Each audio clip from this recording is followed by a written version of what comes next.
out of everybody out of the motorcycle community, it seems like Harley riders are hated now more than ever. And as opposed to talking about some of the interesting things that we've covered in the past, this time we're going to talk about some stats that actually back this claim up. I find this interesting because part of what we're going to talk about in the video is going to be like self-inflicted things that Harley riders themselves do, but also unjustifiable reasons that people still hate Harley Davidson riders specifically and are completely unbased. There's no truth behind them at all, but these things have been perpetuated like for years and years and years. A lot of people still believe them. It's kind of an interesting dynamic. I'll fill you in. I'll give you my opinion, of course, and I want to hear yours, whatever it might be. Let's go ahead and jump right in. Now let's talk about one of the first things that Harley riders have brought upon themselves, and that is gatekeeping the motorcycle community and Harley to an extent, right? The claims that, that isn't a real bike, Japanese bikes aren't real bikes, you're not a real rider unless you're on a Harley Davidson. Even simple things like not waving to other non-Harley riders. In a community that's kind of as small and niche as motorcycling still is, even though it's grown, it's still relatively niche in the United States at least. There's a lot of riders that see it as, kind of a middle finger to them, when at the end of the day, we're all a part of this community. And I truly believe that, but there's still some riders out there that just simply will not wave to you if you're not on a Harley Davidson. To be fair though, there's some riders out there that won't wave to you anyways, right? They're just doing their own thing, and sometimes it's not even like a nefarious reason they won't wave to you, but that's just kind of part of it. The claim that you're not a real rider when you're parked up next to somebody that has like 200 horsepower and could absolutely dog your Harley Davidson. By the way, I'm a Harley owner too. If you haven't ever found my channel or looked at my channel or looked at my videos, Harley Davidson is what I ride and that's what I love. But at the end of the day, it's really it's hard to call somebody not a real rider because they don't have a specific brand. I don't know if you've seen like a lot of these non-Harley Davidson riders. They're freaking skilled on their motorcycles. And while there's some guys that do some pretty crazy things on Harley Davidsons too, admittedly, a lot of these guys could outrun any single Harley Davidson or outride any Harley Davidson too. Again, that's not to take away from some of the really talented Harley Davidson riders, but in large part, it's a community based on the community, right? And so I know I don't like necessarily riding by myself. I like to have somebody with me. I just find it more enjoyable. And there's nothing wrong with that. But, community rides, charity rides, bike events, rallies, this is what the community is based around. And you know that a large part of the Harley Davidson community, even a large part of the people that are at these rallies, probably started on a sport bike. So I think that a lot of people see it as gatekeeping. And I'm sure there is a lot of that, even though now Harley Davidson in large part is wanting some of these younger riders. They need these younger riders to come in. And that's one of the other things is the age. I mean, I find it pretty staggering that in 1985, the median age of a motorcyclist was like 27. Now it's 50. And that's up from 47 just a few years ago. All of a sudden, what was like the cool kind of outlaw image has now been replaced with the term boomer.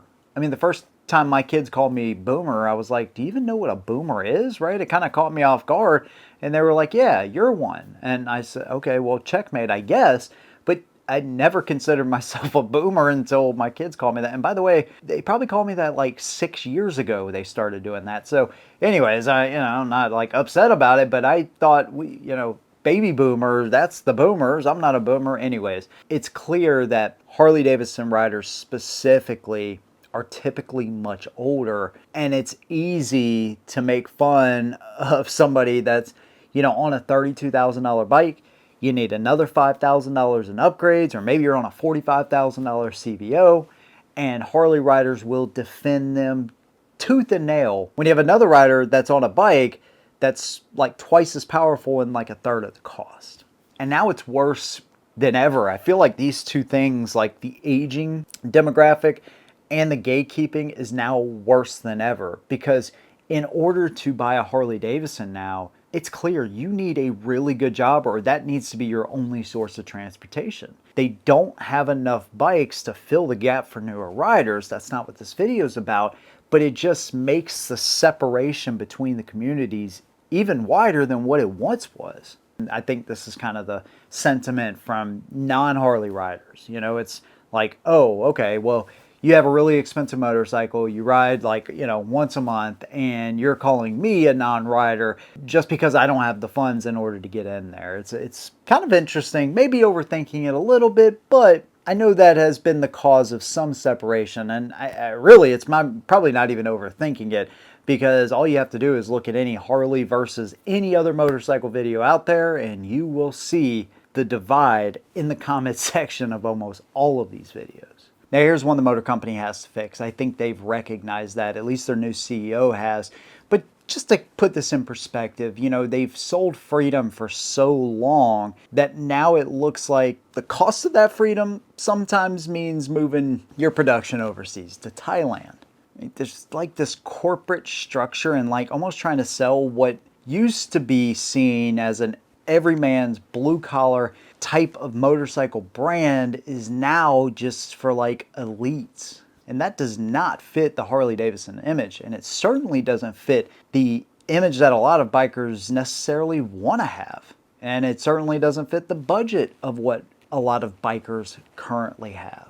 I feel like this is one that's kind of hurt Harley Davidson over the years, maybe unintentionally, but that's definitely the way it seems. And that is kind of losing touch with what makes motorcycling great, and that is individualism. When you can walk into a dealership, you can buy basically the same bike that everybody else has. You buy the t-shirt, the gloves, the helmet, the jacket, the chaps, the boots, and we pretty much all look alike and are wearing the same thing. You lose a lot of that individualism. Now look, I'm guilty of buying Harley Davidson gear. I think it looks good too. But again, a lot of what used to make Harley cool is, again, that outlaw type of image, bucking against the system, living life a little bit further on the edge than what other people are willing to do. Again, we're only 8%, 9% of the people that share the roads in the United States. We're still a really kind of small section of people. And so Harley Davidson, I think, in very successfully used that to their advantage to sell individualism, patriotism, and freedom.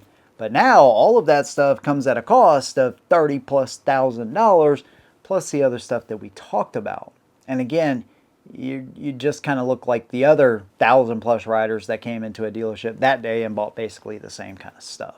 Where it seems like it's more of a corporate image now when you walk into a dealership. And again, I think in large part this is going to change with the new CEO, at least I hope so. And that is the early sentiment from the new CEO and the dealers themselves. A lot of them are super optimistic about his ideas and what he brings to the table and bringing that customer experience back.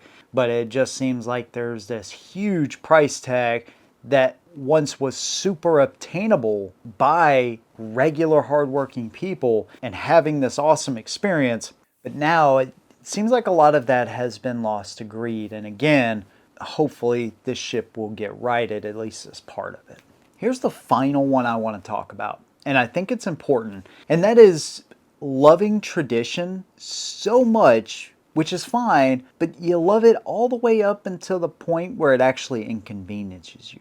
And what I mean is Harley Davidson is in a very unique position. They have to account for those people that are still over 50, right? Median age over is 50 years old. You got to make sure you make motorcycles, keep them up to date enough, but not change too much in order to keep them happy. While trying to bring in new riders, dude, they're in a tough spot. I've talked about it before. I won't waste too much time on that here.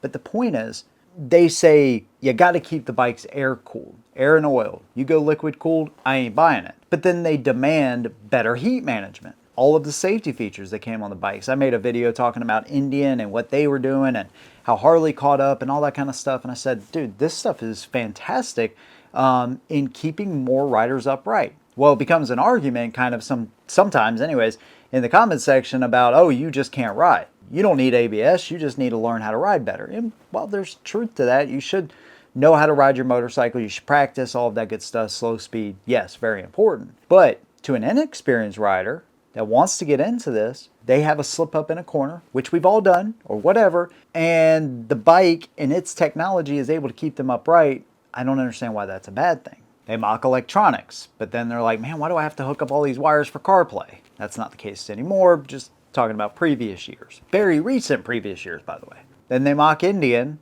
when a Challenger still has more horsepower than a base Road Glide. This one is also interesting too because they'll mock sport bike riders that a lot of which will wear all the gear all the time, and yet when one of us gets seriously hurt because we don't have a helmet on, the tide kind of turns a little bit, right? I don't ever want to see any rider, get seriously messed up or messed up at all, to be totally honest with you.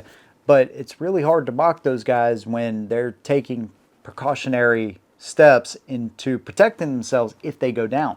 You should have seen some of the comments when I made a video about this Harley Smart Vest, which is, activated upon impact and all that kind of stuff. You would have thought that I had sold my soul to the devil himself for even talking about a piece of gear like that inside of the Harley Davidson community.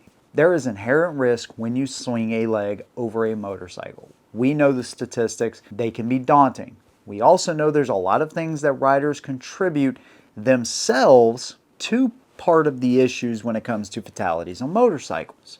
There's a lot of things you can do to prevent those fatalities from happening. But if you're gonna take additional risk, sometimes taking additional measures in order to protect yourself more if the worst were to happen, it's not a bad thing. If you have more tech on your bike that's gonna keep you upright, yes, get more practice. That's totally fine. But the tech is there just in case. Could it be something that breaks? Could it be something that costs you a lot of money down the road? Of course it can. But a lot of those rider aids can be very beneficial. That doesn't mean you're a bad rider. It doesn't mean you're all of a sudden not a real rider if you have a bike with no ABS, none of that, old school crap. Embracing stuff like that and having stuff like that for newer riders, even experienced riders, I think is a fantastic thing. So embracing tradition is fine, but we can't let that stop us from innovating and bringing new riders in. Kind of all goes back to gatekeeping, I guess, in a way. Every time a new Harley Davidson comes out, the old school guys will complain about it. Eventually, they'll warm up to it, or it'll go away fairly quickly like we've seen bikes in the past do. Again, I love Harley Davidson. I think they are the best motorcycle brand, period. But there's some other brands and other niches that have filled the spot that Harley has not. That is only the fault of Harley Davidson themselves. Why are Harley riders hated? Well, there's some self-inflicted things that we've done, but there's also a lot of things that people don't understand, I guess, about Harley Davidson. But a lot of it is out of our control as well, and things that the motor company has decided to do that we have no control over. So it's a mixture of all of those things. I'd love to hear your opinion, though. Whatever it might be, let me know down below. If you like what I do, consider subscribing. See you in the next one, and as always, hold 'em down.